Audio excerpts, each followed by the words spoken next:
Hello everybody, welcome back to my YouTube channel. Some of you guys may have seen clips of this before, but I had to take it down after a few days of it being live multiple months ago now. For reasons that were beyond my control, I had to take down the video and I'm revisiting it and going over it properly this time with a fine toothpick comb, whatever people call it. Can I also just mention that if you know who this person is, please do not send them threats, please do not message them on social media, please do not bother them in any way, shape or form, as it may ruin a police investigation later on down the line. This particular case has been with the police for over 6 months now. I haven't received an update for a while, and I believe maybe it's the right time for me to fully upload this properly. Once again, I want to reiterate, please do not contact this man if you do know who he is. Please do not threaten him. Please do not do anything in your power to make his life worse, as it may, even though unlikely, ruin a police investigation while it's active.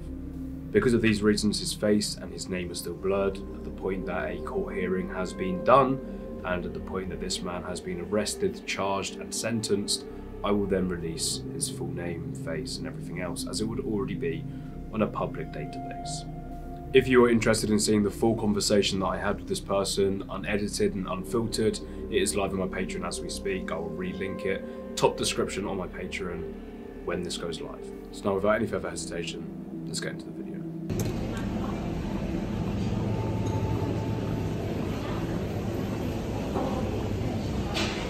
Hello. I'm sorry to do this to you, mate, but you're here to meet a 15-year-old girl, I'm sure you know that. Yeah. I'm placing you under citizen arrest under section 24A of the Criminal Police Evidence Act.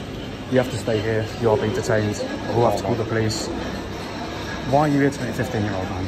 I'm recording this for your protection only, just so if you say something that later you rely on in court seems to be, untrue, I've got proof of that. Mate.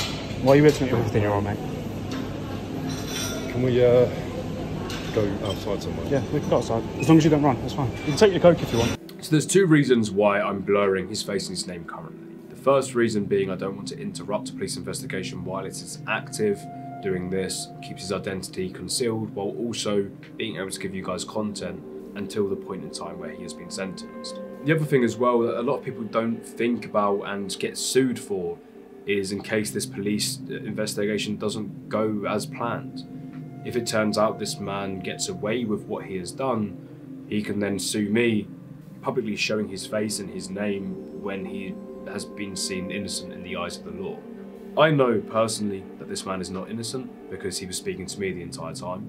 And I also know personally that there's nothing in the conversation that will throw this case out because I have lawyers that help me with all of this. But again, it's just another layer of precaution on myself personally because some people don't do it and they do get sued.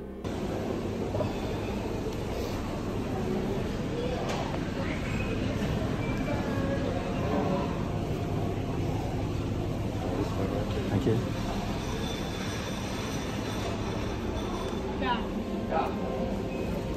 You know full well that this is wrong as well. That's why you're in here, waiting to see if she was coming through, I'm guessing. Because otherwise you'd have been there more than willing to meet her at the train station. I don't know why you're doing this. You know, clearly this is true. I'm the one that you've been speaking to the whole time. You said from the start, you can't do anything until you're 16. Technically that's wrong, it's still grooming if you carry on a conversation from the age of 15. But you are here intending to meet an underage girl. I've got videos of you saying that you want to grab her ass, kiss her up and down. So again, if you guys want to see all the messages that he sent, including voice messages and clips of him saying stuff to me, but in fact, no, here's a clip here. Grab your ass, and then probably kiss your neck, kiss you up and down. The rest of it is live on my Patreon, as mentioned before. So I accept his wish to go outside to a calm and quiet place. I was going to do this anyway because I don't see the point in screaming at the top of my voice to make everybody aware of exactly what's going on. Because again, you've got to see this from my point of view. I'm trying to make sure that this person is convicted. And for me to do that, I have to act in the most professional way possible.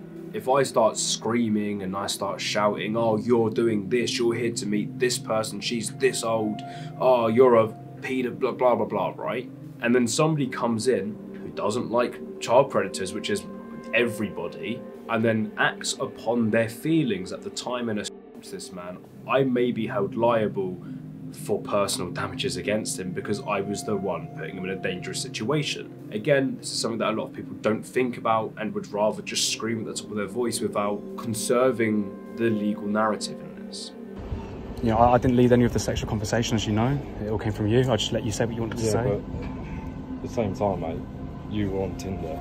Yeah, but I said within the first 5 messages on WhatsApp. You were on Tinder, so that's entrapment. It's not entrapment. I know the law. I've been doing this for a job for a long time, and I guess we'll see when the police come here if it's entrapment or not, because as I said, I've got multiple convictions. I use Tinder a lot. As long as I say to you I'm 15 within the first 4 or 5 messages, which I did, then, you know, you thought from that point onwards, but beyond a reasonable doubt, that you were messaging a 15-year-old. Yes, it said 18 to start off with. Yeah, but at the point, no, it's not. No, it's not. It's not. It's not. So at the point that I said I was 15 years old, you had an opportunity then to leave the conversation. At that point, you weren't committing a crime. Past the conversation of saying I was 15 years old and then you carrying on sexual conversations. Someone, though, isn't it? It's not baiting someone. But you baited from the point of saying that you were 18. Yeah, but I said within the first half an hour of messaging you, I was 15 years old. You can have a look through all the conversation. You've got all the proof in your phone. And, you know, without, you know, sounding crude, I've been doing this, you know, a reasonably long time now. I've got multiple convictions in Cambridgeshire. I've got multiple convictions in London. I know what I'm doing. I know that you may see it's entrapment, but it's not. That's just, you know, if you already know the law enough to understand what entrapment is, that means you've researched it enough. You just haven't done the research properly. That's to do with criminal stuff, like, you know, yeah, but stealing. It's the same thing, isn't it? So really. if you call up a van and it was over there, you go somewhere there's not people around. Well, yeah, well, I need you somewhere in public just in case you're trying to do something. But, I mean, you're more than happy to. We can stand over there. So there's a few things that I want to go over here really quick. First of all, technically, there's no such thing as entrapment as a private citizen. I can do this and willy-nilly go ahead and hand it to the police. But there is some difficulties within entrapment laws. As soon as the police get hold of the investigation and they are actively doing it from that point onwards, anything that can be seen as entrapment is hard for the police to work on, because the police are legally not allowed to entrap people. So working on an active case where entrapment was in place, legally, it's hard for them to sort stuff out and makes their job way harder. The second thing is moral entrapment. It's the morality of, you know, intentionally catching these people without caring about proper morals, as it were. I make sure that I give everybody, you know, chances to leave. I don't offer, like, hey, if you know, carry on speaking, I'm gonna do this. But I mention multiple times my age. I mention multiple times. I give them the option to stop conversations. I don't force them into it. I don't chase them up every day. I don't, you know, change the narrative away from them wanting to meet me. I never do that because morally I don't agree with it. Again, other people may have different opinions on that. That's just my personal take and my personal beliefs. And I believe that every single time I speak to one of these people and I hand it to the police, I can show pure and clean evidence that it was them doing all of this, not me trying to make them do it. Thirdly, he mentioned about entrapment, which means that he has looked into the law a little bit and just didn't do enough research. It means that he was probably worried before meeting this person, and worst case scenario in his head, I turn up, he wanted to know what his legal rights were. He just, again, didn't look into it properly. And then lastly, obviously I mentioned the fact that I need him in public still, but I will take him to a quiet place. This is purely for, you know, my own safety. If I take him down a dark alleyway and it's only me and him, I don't know what he could do. He could stab me, he could assault me, he could take my phone and smash up all the evidence I've got. He could make this way harder for me. So keeping him in public where something like that could happen, I normally position myself near a CCTV camera that would also gather that evidence as well. This is just to, again, conserve the case and conserve my well-being. Just so you know, I'm going to call the police just so they can come down here. At that point, I'm not the judge and jury. I hand all this to the police. They then do an investigation. You know, you're not exactly allowed to go through your phone and delete any evidence because, again, that is a crime. I'm not sure if you're speaking to any other underage girls. You know, so just hold tight while I call the police. I've got nothing against you personally. I don't know who you are. I know, do you know what I mean? I don't take any pleasure in doing this. I don't. Honestly, I gave you so many outs. I said I was 15, maybe 7 times. I give you so many outs. You know, you've booked a hotel to meet this girl. You booked a hotel for the intent of sexual, you know, it's sexual intent there. It's, you know, and there's proof in that as well. You know, it's not hard for the police to go and have a look at, you know, who booked a hotel room and who's there, and they look at the CCTV and they say you're there. You know, it's a crazy situation. If you just stand over there, mate, and hold tight. Thank you. Hello, please can I have the police? Really quick, because I completely forgot to mention this before, he was actually meant to meet me at Peterborough train station, which is maybe 150 metres away from where we're standing currently in this video. I was meant to get off my train from Cambridge to Peterborough and arrive at this specific time that the train was going to be arriving on the platform. He told me that he was going to meet me at the station and pick me up. So where I was waiting in a position where I could see the entire platform and I could also see the entire entry. He wasn't there before the train was meant to arrive. I got nervous, and in my head I thought he'd be watching from a distance to make sure the police weren't going to turn up, and it was actually this 15-year-old that he was planning to meet. I saw, again, about 150, 200 metres away, there was a big Waitrose on the side of Peterborough train station, and in there you could see a cafe. As a smart little bit of judgment, I guess, I assumed he'd be at the cafe, and that's why at the beginning of the video you see me approach him when he's sitting down having a drink, overlooking the train station. Where he's sitting here, the window is here, he can see that way the train station. He has a full view of the platform and a full view of the exit. He was waiting with an exit planned in case the police were there and not this girl. Luckily, I figured that out. This could have all been thrown away and made so much harder, but luckily I figured it out. Hello, mate. I need a police car down at Peterborough station, train station. So I'm meeting a man who believes that I'm a 15-year-old girl. He's booked a hotel room for sexual intent.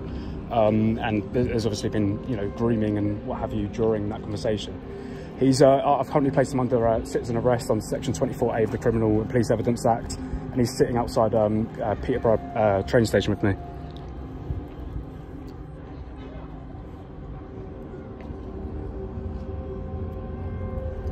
I have a USB stick with all of the evidence on anyway. It's all uploaded, and it's my... So he lives in Peterborough. He believed that I travelled from Cambridge on the train.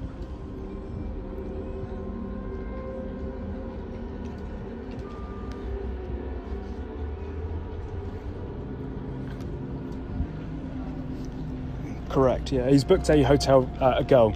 He believes he's booked a hotel room for us to have sexual relations. I've got, you know, proof of what he said that he wanted to do in the hotel room and what have you as well. So this is something else that I normally try and get sorted before I meet these people. Sometimes just meeting somebody without any sexual conversation beforehand might not end up in a conviction, and that is very evident when you watch other child predator catching groups. They meet these people before they go to the police, and sometimes the police just don't do anything about it because it hasn't been done right. I want to get as much evidence as possible. I want to get as much circumstantial evidence as possible. I want to get everything in a nice little bundle, so when I hand it to the police, they look at it and they can work on it straight away because it's easy. The harder I make this for them, the longer the process takes. The longer the process takes, the less child predators they can catch because they're preoccupied in a previous case. Like, the police in every country are underfunded massively. Why would I intentionally make their job harder for content? There's no point in that. I do this because I want convictions. I do this because I want to help the police. My job in this is just to do that. Content comes second for me, and that's a shame because I love doing YouTube. There is a transport police station here, but I'm not sure if there's anyone in there.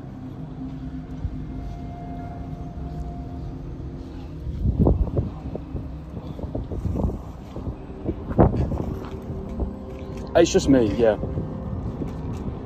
Right, this is the other crazy thing about this case. A lot of it was weird. The fact that I had to figure out where he was hiding and overlooking the train station. Secondly, he met me barely 300 meters from a police station. Go on your phone or your laptop or anything and Google Peterborough train station, UK, transport police. You will see there is literally a transport police station right near where we are currently standing. I don't even know how to explain it. Like, he met me outside the bloody police station. And how insane is that? In my head, the first time you do this, you're going to want to make it as safe as possible. You're going to want to meet at night. You're going to want to meet down a back road where you can just drive it. Do you know what I mean? You wouldn't do it outside a police station in daylight. It's the nonchalantness of it that really affected me on this particular case. It was the candidness of just hiding with an exit plan, parked near an exit, with a direct exit from where he was sitting to his car to leave from a back entrance, while also near a police station. It was methodically planned, other than the police station, which just shows that he just thought he was going to get away with it. What's that? Well, your face is already on camera at this point. I'll give you that. I mean, no, I don't want your belongings. No, just so you know, I'm not going to... I trust that you're not going to leave at this point, to be honest, mate. Like, you seem to know exactly what you've done.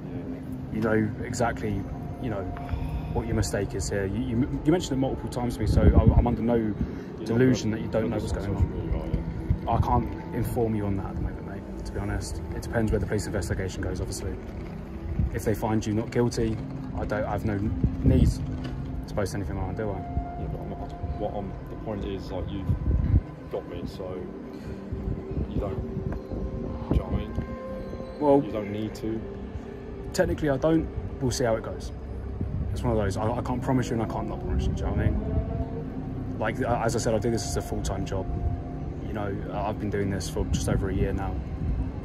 You know, I know what you know what you're doing is wrong as well. That's what makes this... The thing is, man, it's like, it's the first time I've even thought about doing anything like that, because I'm, do you know what I mean? I'm not like that, and you've probably heard that a million times already. Of course I have, yeah. But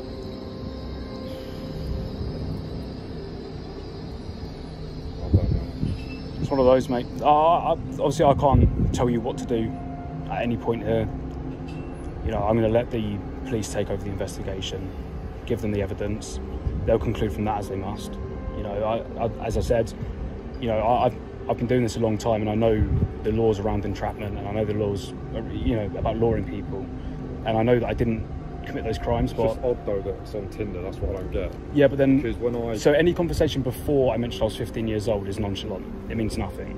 For example, if you believed I was 18 and you said I'm going to book a hotel for you, then the hotel means nothing in a court of law. The fact that the hotel was booked after I said multiple times I was 15 years old, you know, I sent a picture of a school uniform. You said, "Is that your school uniform?" You knew full well, you know, that I was a 15-year-old girl. How did you do that, by the way?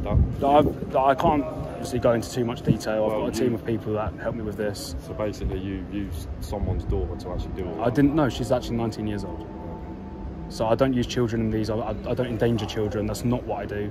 In fact, I try and actively prevent that happening, as you can tell. It's not a 15-year-old girl. Sorry to break that to you. It was a 19-year-old. Well, the thing is, like, yeah, that's what I mean. It's just like, for you to do that, it's a bit... Well, if I didn't do it, mate... It's a bit like, what's the word?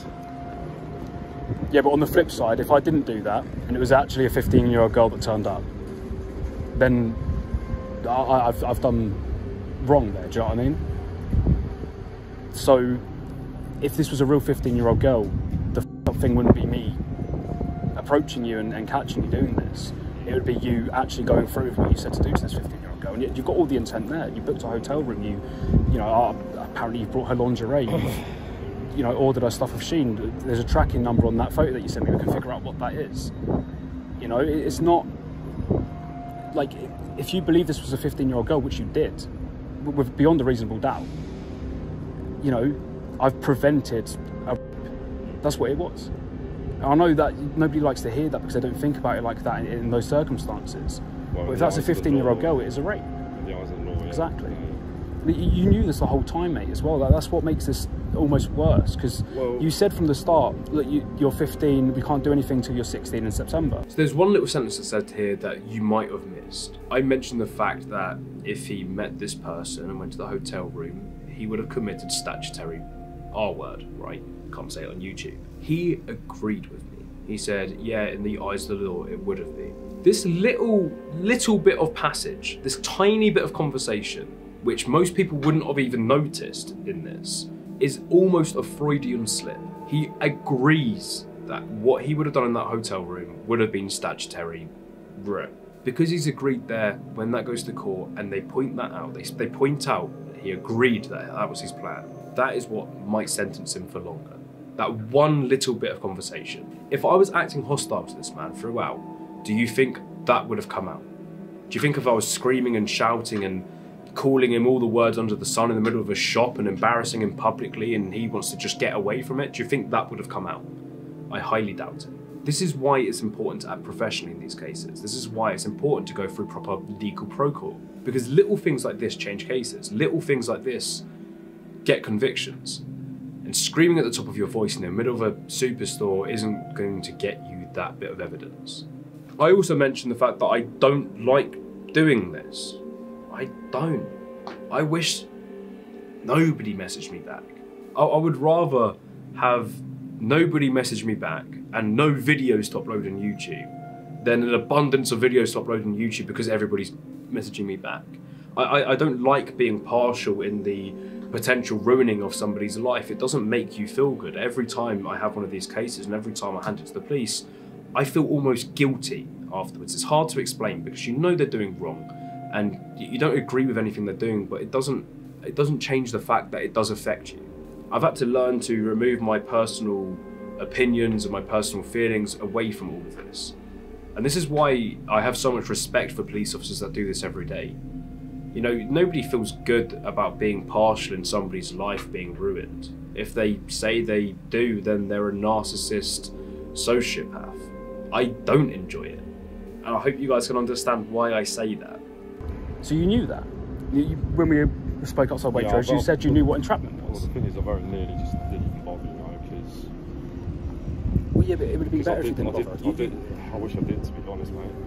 Yeah, well, so do I, mate. I take no, as I said, I take no, like, I don't, you know, get a kick out of this. Basically, my own life up, really, and Oh, let's face it. So, it's not my, position. yeah, well, Yeah, I hope you understand that. I don't do this to, catch people and go, ha ha, f you. No, I hope you've seen that I'm, I'm no. actually trying to conduct myself in a professional way here. I'm trying to be polite. Yeah, no. Do you know what I mean? I'm not trying to, there's some people that do this that are dicks. And they try and publicly humiliate people. They don't go to the police. They don't do it the right way. And it's just there as a defense. That's what I'm scared of. I don't want to. Yeah, I know I've done wrong, and yeah. you've caught me, but I don't want to be on social media. So normally with these cases, if they are posted on social media, your face and your name will be blurred. Yeah, that's right. Yeah. Until there's a police investigation. If at that point you are then, arrested and sentenced. If I'm guilty, I'm going to be on the out and about anyway, aren't I? Exactly. Yeah. Well, so as soon as you're arrested, you're going to be on, the police website and stuff. You're going to be a registered sex offender. That's as long as you're convicted. And as I said, I'm not the law. I'm not about that, but obviously the only thing that I'm can't argue the case, can I?